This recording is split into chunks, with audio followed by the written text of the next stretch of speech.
அஸ்ஸலாமு அலைக்கும் வரஹ்மதுல்லாஹி வபரகாத்துஹு. அன்பான சகோதரர்களே சகோதரிகளே, இன்று நாம் பார்க்கப் போகும் விஷயம் நம் ஒவ்வொருவருடைய வாழ்க்கையோடும் நேரடியாக தொடர்புடையது. அது ரிஸ்க் பற்றிய விஷயம். இந்த உலகத்தில் யாருக்குத்தான் ரிஸ்க் தேவையில்லை? ஏழைக்கும் தேவை, பணக்காரனுக்கும் தேவை, வேலை செய்பவருக்கும் தேவை, வியாபாரம் செய்பவருக்கும் தேவை, குடும்பத்தை நடத்துபவருக்கும் தேவை, தனியாக வாழ்பவருக்கும் தேவை. அனைவருக்கும் ரிஸ்க் அவசியம். பலர் ரிஸ்கை அதிகரிப்பதற்காக பல முயற்சிகளை எடுக்கிறார்கள். அதிக நேரம் வேலை செய்கிறார்கள், பல திட்டங்களை வகுக்கிறார்கள், புதிய வியாபாரங்களை தொடங்குகிறார்கள். இவை அனைத்தும் தேவையான முயற்சிகள்தான். ஆனால் ஒரு முஸ்லிம் மறந்துவிடக் கூடாத ஒரு உண்மை இருக்கிறது. ரிஸ்கின் சொந்தக்காரன் அல்லாஹ். கதவுகளை திறப்பவனும் அவன்தான், மூடுபவனும் அவன்தான், கொடுப்பவனும் அவன்தான், தடுத்து வைப்பவனும் அவன்தான். அதனால்தான் குரானிலும் நபி ஸல்லல்லாஹு அலைஹி வஸல்லம் அவர்களின் ஹதீஸ்களிலும் ரிஸ்க் அதிகரிக்க சில முக்கியமான வழிகள் நமக்கு கற்றுத் தரப்பட்டுள்ளன. அந்த வழிகளை பின்பற்றினால் அல்லாஹ் நினைக்காத வழிகளிலிருந்து நமக்கு ரிஸ்கை வழங்குவதாக வாக்குறுதி அளிக்கிறான். முதலாவது வழி தக்வா, அல்லாஹ்வை அஞ்சுதல். அல்லாஹ் குரானில் கூறுகிறான், وَمَنْ يَتَّقِ اللَّهَ يَجْعَلْ لَهُ مَخْرَجًا وَيَرْزُقْهُ مِنْ حَيْثُ لَا يَحْتَسِبُ. யார் அல்லாஹ்வை அஞ்சுகிறாரோ அவருக்கு அவன் ஒரு வெளியேறும் வழியை ஏற்படுத்தி தருவான். மேலும் அவர் எதிர்பாராத இடங்களிலிருந்து அவருக்கு ரிஸ்கை வழங்குவான். எவ்வளவு பெரிய வாக்குறுதி பாருங்கள். நாம் நினைக்காத வழியிலிருந்து அல்லாஹ் ரிஸ்கை அனுப்புவதாக கூறுகிறான்.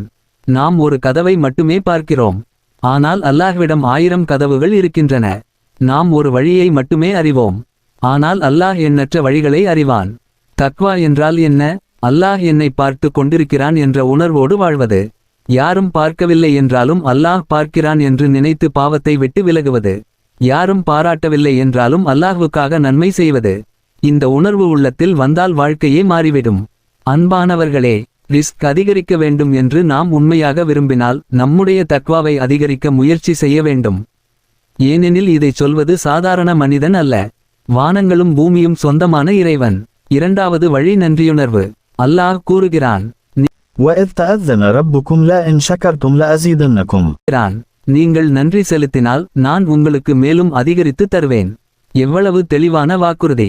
நன்றி செலுத்துங்கள், நான் அதிகரிக்கிறேன் என்று அல்லாஹ் சொல்கிறான். நாம் தினமும் எத்தனை அருட்கொடைகளுக்குள் வாழ்கிறோம் என்று சிந்தித்து பார்த்திருக்கிறோமா? கண்கள் இருக்கின்றன, காதுகள் இருக்கின்றன, நடக்க முடிகிறது, சாப்பிட முடிகிறது, சுவாசிக்க முடிகிறது. இவை அனைத்தும் இலவசமாக கிடைத்திருக்கின்றன. சமீபத்தில் ஒரு சகோதரரை சந்தித்தேன். அவருடைய 2 சிறுநீரகங்களும் செயலிழந்துவிட்டன. வாரந்தோறும் டயாலிசிஸ் செய்ய வேண்டிய நிலை. ஒரு முறை டயாலிசிஸ் செய்ய ஆயிரக்கணக்கான ரூபாய் செலவாகிறது. ஆனால் நாம் தினமும் பல முறை கழிப்பறைக்கு செல்கிறோம். அதற்காக ஒரு ரூபாய் கூட செலவிடுவதில்லை.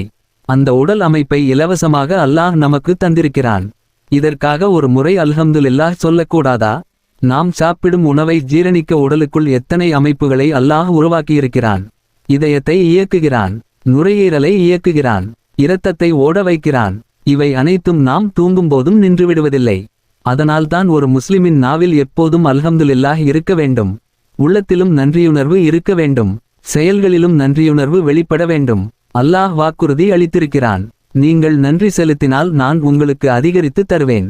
அன்பான சகோதரர்களே, ரிஸ்க் அதிகரிப்பதற்கான 3வது முக்கியமான காரணத்தை அல்லாஹ்வுடைய தூதர் ஸல்லல்லாஹு அலைஹி வஸல்லம் அவர்கள் நமக்கு கற்றுத் தந்தார்கள்.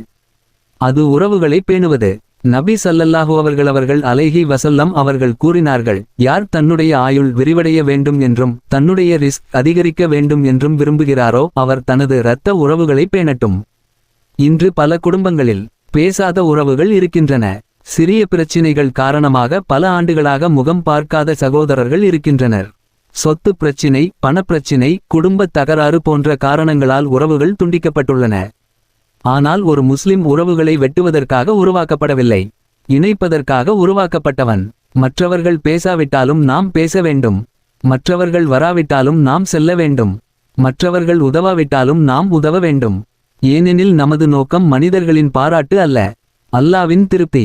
நூஹ் அலைஹிஸ்ஸலாம் அவர்களின் மகன் இறைமறுப்பாளனாக இருந்தான்.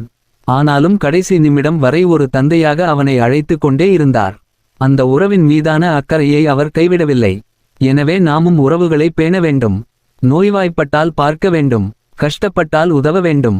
திருமணம், மரணம், குடும்பத் தேவைகள் போன்றவற்றில் பங்கேற்க வேண்டும். இந்த உறவுகளை உயிர்ப்புடன் வைத்திருப்பவர்களுக்கு அல்லாஹ் ரிஸ்கில் பரக்கத்தை ஏற்படுத்துவான். 4வது காரணம் இஸ்திக்ஃபார். அல்லாஹ் குரானில் கூறு فقلت استغفروا ربكم إنه كان غفارا يرسل السماء عليكم مدرارا ويمددكم بأموال وبنين. உங்கள் இறைவனிடம் பாவமன்னிப்பு கோருங்கள், நிச்சயமாக அவன் மன்னிப்பவன். அவன் வானத்திலிருந்து மழையை பொழியச் செய்வான், உங்கள் செல்வத்தையும் குழந்தைகளையும் அதிகரிப்பான். எவ்வளவு அழகான வாக்குறுதி! நாம் அனைவரும் பாவங்கள் செய்கிறோம், அறிந்தும் செய்கிறோம், அறியாமலும் செய்கிறோம். நாவால், கண்களால், காதுகளால், சிந்தனைகளால் பல தவறுகள் நிகழ்கின்றன. அதனால் நம்முடைய நாவு அடிக்கடி அஸ்தக்ஃபிருல்லாஹ் என்ற வார்த்தையை சொல்ல பழக வேண்டும்.